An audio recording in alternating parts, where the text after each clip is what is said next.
Mais d'abord, nous allons parler informatique avec une info importante. En octobre 2025, l'utilisation de Windows 10, un système d'exploitation encore très répandu, va devenir dangereuse. Comment, pourquoi, que faut-il faire? Pas de panique. Hervé Blackley, assistant numérique à Bergerac, est avec nous. Bonjour Hervé. Bonjour Benoît. Sur nos ordinateurs, on a des systèmes d'exploitation. On se souvient de Windows 2000, Windows XP, Windows Vista, Windows 7, Windows 10, Windows 11 aujourd'hui.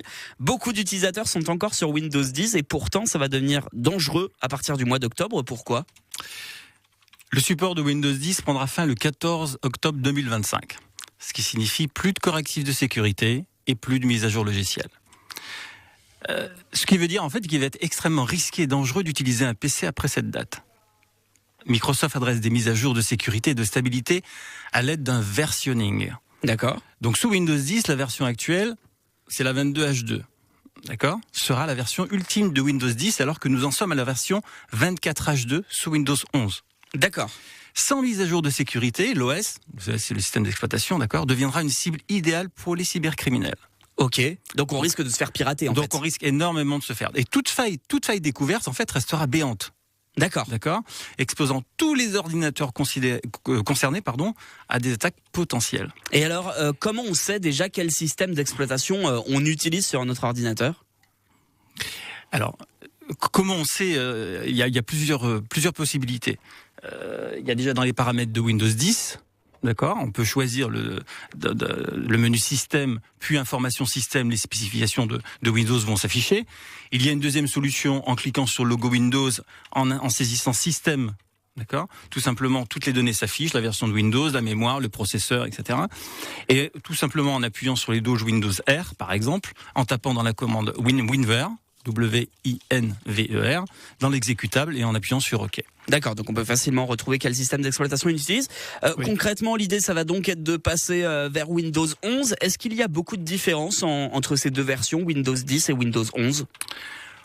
Oui, il y a des différences, très peu dans l'utilisation, mais plutôt dans l'ergonomie, d'accord, dans le design par exemple, qui présente des coins arrondis, des tons pastels, des menus de démarrage et qui peuvent se déplacer au centre de l'écran par exemple, des icônes de la barre des tâches qui sont centrées, des fenêtres au bord arrondi. On va retrouver un mode sombre qui permet d'afficher des pages et menus en grisé avec le texte blanc, d'accord. On va pouvoir travailler sur des menus et des sous-menus qui apparaissent plus en cascade, d'accord, mais regroupés au sein d'une seule et même option. Le menu de démarrage aussi qui permet d'afficher des applications. Et Windows 11 aussi qui est disponible désormais avec des applications Android, ce qui n'est pas le cas de Windows 10. On peut basculer aussi entre plusieurs bureaux virtuels. D'accord. C'est quand même intéressant, d'accord. Microsoft a ajouté Teams à la barre des tâches, ce qui n'est pas le cas aujourd'hui de Windows 10. Et on peut également lancer des widgets à volo sur Windows 11. Et puis, ce qui n'est pas négligeable aussi, c'est que Windows 11 a été doté des attributs de la Xbox pour améliorer les jeux. D'accord. C'est intéressant, ce qui n'existait pas pour avant. Ceux qui jouent sur ordinateur, 10. C'est quand même pas mal de passer à Windows 11. Justement, pour ceux qui sont concernés, qui sont encore sur Windows 10, est-ce qu'on peut changer et passer à Windows 11 sans racheter un ordinateur ? C'est pas aussi simple. Okay. C'est pas aussi simple. Le problème ne vient pas seulement de la réticence au changement. D'accord. Les exigences matérielles sont, par exemple, le module TPM 2.0. Alors c'est un peu du technique, effectivement. C'est un module qui est situé dans la carte mère, d'accord, qui empêche de nombreux appareils de passer à Windows 11. Même s'ils sont techniquement encore performants, ce fameux module TPM 2.0 est obligatoire, il est incontournable, d'accord. Et Windows 11 a recours à TPM 2.0 pour motoriser de nombreuses fonctionnalités, parmi lesquelles Windows Hello pour la gestion d'identité, ou encore BitLocker pour la protection des données. Et d'autres prérequis sont nécessaires pour passer sur Windows 11. La volumétrie de la mémoire RAM, du disque dur ou du disque SSD pour les PC les plus récents, d'accord. Et seules les entreprises ou particuliers ayant payé pour des mises à jour de sécurité prolongées, dans le cadre de l'ESU proposé par Microsoft, pourront encore bénéficier de correctifs.